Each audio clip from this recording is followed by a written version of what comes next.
예수 그리스도를 믿는 사람들의 삶, 그 사람의 자세, 그 사람의 마음, 그것은 무엇을 닮아갈까요? 점점 살아갈수록 예수 그리스도를 닮아갑니다. 그리고 그 예수 그리스도를 닮아가는 삶을 살아갈수록 무엇을 더 깊이 깨닫게 되나요? 은혜를 더욱더 깊이 깨닫게 되는 거죠. 내 힘으로 살아가는 것이 아니라 오직 주님의 은혜로 살아감을 깨닫게 됩니다. 그래서 결국 그 사람의 인생은 누구를 드러내나요? 그렇게 나에게 은혜를 베풀어 주시는 예수 그리스도를 드러내게 되는 겁니다. 그것이 정말 신앙 좋은 사람의 모습입니다. 오늘 본문은 바울이 이야기합니다. 동역자들을 향한 어떤 권면의 이야기, 이제 복음에 대해서 쫙 나열을 하고, 그리고 복음으로 살아가는 삶이 어떤 삶인가를 이야기하고, 이제 로마서를 서서히 이제 마무리하면서 바울은 몇 가지 더 동역자들에게 이야기를 해주고 있습니다. 근데 그 이야기를 하는 그 바울의 마음, 그 동역자들을 향한 바울의 어떤 그 자세가 무엇인지 14절이 우리에게 소개를 해주고 있죠. 뭐라고 이야기를 하나요? 내 형제들아, 너희가 스스로 선함이 가득하고 모든 지식이 차서 능히 서로 권하는 자임을 나도 확신하노라. 우리가 때로는 사역을 하면서 또 교회를 같이 세워가면서 서로를 바라볼 때 어떤 마음이 많이 드시나요? 기대하고 신뢰하는 마음도 들지만 아쉬운 마음도 참 많이 듭니다.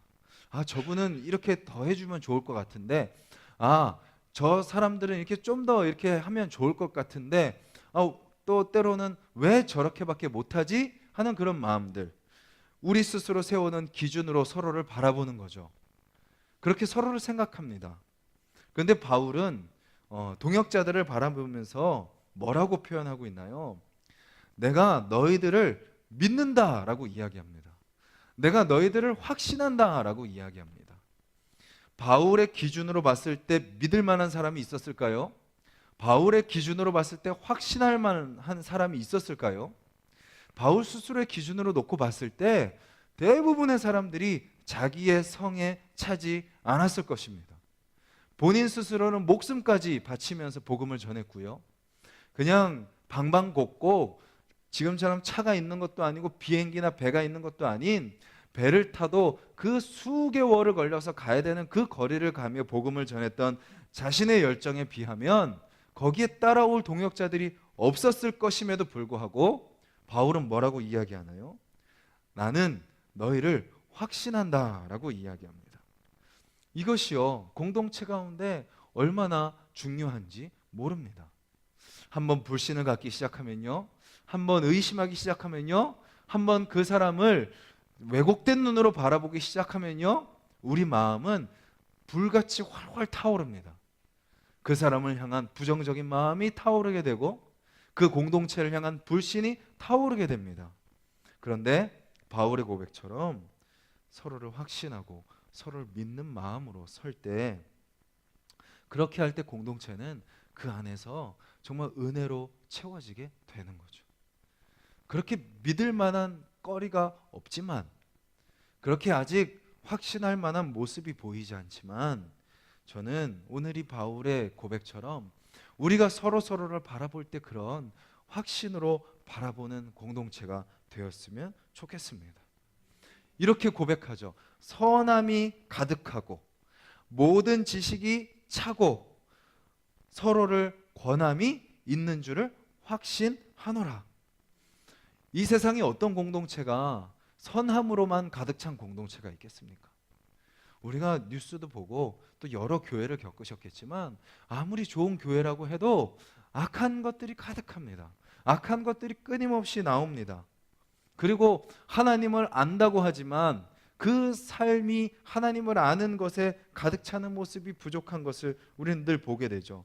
그런데 바울은 그 공동체가 선하고 모든 지식이 가득 차고 서로를 격려하기 때문에 그렇게 확신하기보다도 그런 공동체가 되기를 바라는 마음으로 확신한다라고 고백하고 있는 거죠.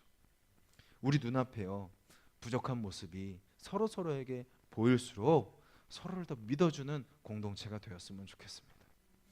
요즘 워낙 이단도 많고요, 특히 이 개척교회 막 그런 것들이 있을 수 있다라는 그런 말들이 많고 그런 사례들이 많기에 교회 안에서도 그런 의심의 눈으로 바라보는 것들이 많습니다. 근데 의심하기 시작하면요, 끝도 없죠. 근데 서로를 향한 믿음으로, 기대로, 확신으로 바라볼 때 그런 잘못된 마음으로 가져왔던 사람들도 복음으로, 은혜로 녹여내는 하나숲 동산교회가 되기를 간절히 소망합니다. 어떻게 그렇게 서로를 확신할 수 있죠? 나를 믿어주신 예수 그리스도 때문에 라고 이야기합니다. 은혜 때문에 믿을 수 있다는 겁니다. 그 사람에게는 믿을 거리가 하나도 없지만 은혜로 나를 선택하신 그 하나님, 그리고 그 은혜로 우리 가운데 모아주신 그 하나님을 신뢰할 때, 그 은혜로 우리가 은혜를 베풀어 주신 예수 그리스도를 신뢰할 때 그렇게 확신할 수 있다라고 이야기하고 있는 것이죠. 그리고 바울은 그렇게 확신한다라고 이야기하고 뭐라고 또 이야기하나요? 그렇기 때문에 내가 너희에게 더욱 담대히 이야기할 수 있었던 것이다 라고 이야기합니다. 이거 잘 균형을 저희가 맞춰야 돼요. 확신하니까 알아서 하겠지가 아닙니다. 확신하기 때문에 내가 더욱더 담대하게 너희를 권면한다 이야기합니다. 여러분, 어떤 사람이 정말 나에게 힘이 되는 사람인가요? 어떤 사람이 정말 나에게 도움이 되는 사람인가요? 때로는 내 마음을 다 알아주고 다 헤아려주고 이해하고 옆에 있어주는 사람, 너무나도 힘이 되는 사람입니다. 근데 정말 내 인생에 기억에 남는 사람이 누군가요? 때로는 강력한 채찍으로 나를 채찍질한 그 사람이 나에게 힘이 되는 사람이죠. 그렇게 채찍질할 수 있는 이유는 무엇인가요? 누구보다도 나의 연약함을 알기 때문입니다. 나의 부족함을 알기 때문이죠. 그래서 때로는 아프지만, 그 순간은 너무 괴롭지만 나의 연약함을 지적해주고 나의 아픔을 이야기해 줬을 때, 그래서 그것으로 하여금 정신을 바짝 차리게 하고 다시 하나님 앞에 순전함으로 설 수 있게 하는 그 사람이 내 인생에 정말 잊을 수 없는 귀하고 복된 사람이죠. 바울은 이야기합니다. 확신한다. 근데 그 확신에서 그냥 네가 알아서 해라가 아니라 더욱 담대하게 그 사람에게 꼭 해야 될 말을 하는 것이죠. 그렇게 바울이 너희를 확신하기 때문에 지금까지 복음에 대해서 그렇게 우리가 살펴본 것처럼 때로는 책망하고 때로는 그 아픈 상처를 도려내면서 이야기를 했고, 또 때로는 그들이 감당하기 힘든 일이지만 권면하고 도전하는 말을 했다라고 이야기하고 있는 것입니다. 은혜 안에 살아가는 자들, 은혜 안에 살아가는 사람들은 한없이 온유하고 부드럽지만 또 어떻습니까? 한없이 강하고 담대하고 용기가 있습니다. 세상 가운데 나아갔을 때도, 죄 앞에 맞닥뜨렸을 때도, 어떤 불의 가운데 만났을 때도 예전에 그 은혜를 제대로 깨닫지 못하고 세상과 교회에 왔다 갔다 흔들리는 사람들은 담대하지 못하고 때로는 세상의 물결에 휩쓸렸다가 또 교회에서는 또 잘하려고 다짐했다가 왔다 갔다 하죠.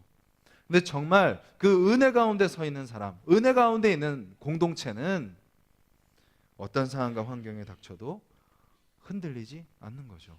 또 때로는 상대방에게 정말 그 복음의 진리, 은혜의 진리를 담대하게 이야기할 수 있어야 되는 것입니다. 그렇다면 그 은혜는 무엇인가요? 나의 어떤 확신이 아닙니다. 나의 어떤 자기 신념이 아닙니다. 본문에서 이야기하는 것처럼 16절에도 무엇을 이야기하나요? 이 은혜는 이라고 시작이 됩니다. 이 은혜는 무엇이냐? 나를 불러주신 하나님의 은혜다라고 이야기합니다. 하나님이 나를 일꾼 삼아 주셨다는 은혜다. 나에게 그 은혜의 그 뿌리가 있는 것이 아니라 하나님으로부터 그 은혜의 뿌리가 있는 것이고, 그 하나님으로부터 은혜의 뿌리가 있기에 내가 그렇게 복음으로 확실하게 설 수 있는 것이고, 그렇기에 내가 너희들에게도 담대하게 복음을 전하고, 또 그런 복음을 듣는 너희들이 아직 완벽한 모습이 아닐지라도 그럼에도 불구하고 내가 너희를 확신한다라고 이야기하고 있는 것입니다. 은혜는 늘 우리와 상관이 없는 것입니다. 직분과 상관없습니다. 경험과 상관없고 우리의 지식과 상관없습니다. 그것과 상관이 있다면 은혜가 아닙니다. 우리의 어떤 모습과 상관없이 베풀어 주신 그 은혜, 아무런 자격이 없지만 우리를 일꾼으로 삼아 주신 그 은혜, 그 은혜가 우리로 하여금 서게 하고 살게 하고 세우는 사람으로 우리를 이끌어 주는 것이죠. 오늘 하루도 우리가 삶을 살아갑니다. 우리의 어떤 생각과 기준들, 그것이 또 어느 순간 저 앞에 가 있을 것입니다. 우리가 살아온 경험과 습관들이 또 우리의 삶을 어느 순간 막 이끌어 갈지도 모릅니다. 근데 오늘 이 말씀을 통해서 우리가 기억해야 될 것은 무엇인가요? 우리가 확신 있게 살아갈 수 있는 힘, 우리가 담대하게 흔들리지 않고 살아갈 수 있는 힘, 우리가 또 이렇게 공동체를 세워갈 수 있는 힘, 또 세상 가운데 그 은혜를 전하는 사도로 살아갈 수 있는 힘, 그 힘은 나를 통해서 나오는 것이 아닌 오직 하나님 안에서 예수 그리스도로 말미암는다는 것을 기억하는 여러분들이 되셨으면 좋겠습니다. 18절, 19절 우리 다시 한번 읽어볼까요? 시작. 그리스도께서 이방인들을 순종하게 하기 위하여 나를 통하여 역사하신 것 외에는 내가 감히 말하지 아니하노라. 그 일은 말과 행위로 표적과 기사의 능력으로 성령의 능력으로 이루어졌으며 그리하여 내가 예루살렘으로부터 두루 행하여 일루리곤까지 그리스도의 복음을 편만하게 전하였노라. 아멘. 18절 뒷부분에 내가 감히 말하지 아니하노라. 무엇을 이야기하나요? 이 모든 것은 누구 때문에 됐다고요? 예수님 때문에 됐다는 겁니다. 탁월한 능력, 탁월한 사역, 많은 기적들을 행한 그 바울이 고백하는 것은 무엇이에요? 주님이 하신 것 외에는 내가 말할 수가 없다라고 이야기합니다. 내가 행한 말, 내가 행한 행위, 내가 행한 능력을 드러내는 것이 아닌 그리스도께서 나를 통해서 행하셨다라고 이야기하는 거죠. 나는 그저 도구로 쓰임 받았다라는 것을 이야기하고 있는 것입니다. 그리스도께서 이방인을 위하여 누구를 통과하신 거예요? 자기 자신을 통과했다는 거죠. 그래서 우리는 통로로 쓰임 받는 것 그것만으로도 감사해야 합니다. 왜요? 그런 우리를 통해서 누가 통과하시기 때문에 예수 그리스도의 은혜가 우리를 통과하셔서 오늘 우리가 만나는 사람들에게 드러내시기 때문이다라는 겁니다. 그렇게 오늘 우리의 삶이요 그 은혜를 잘 흘려보내는 통로로 쓰임받는 삶이 되기를 원합니다.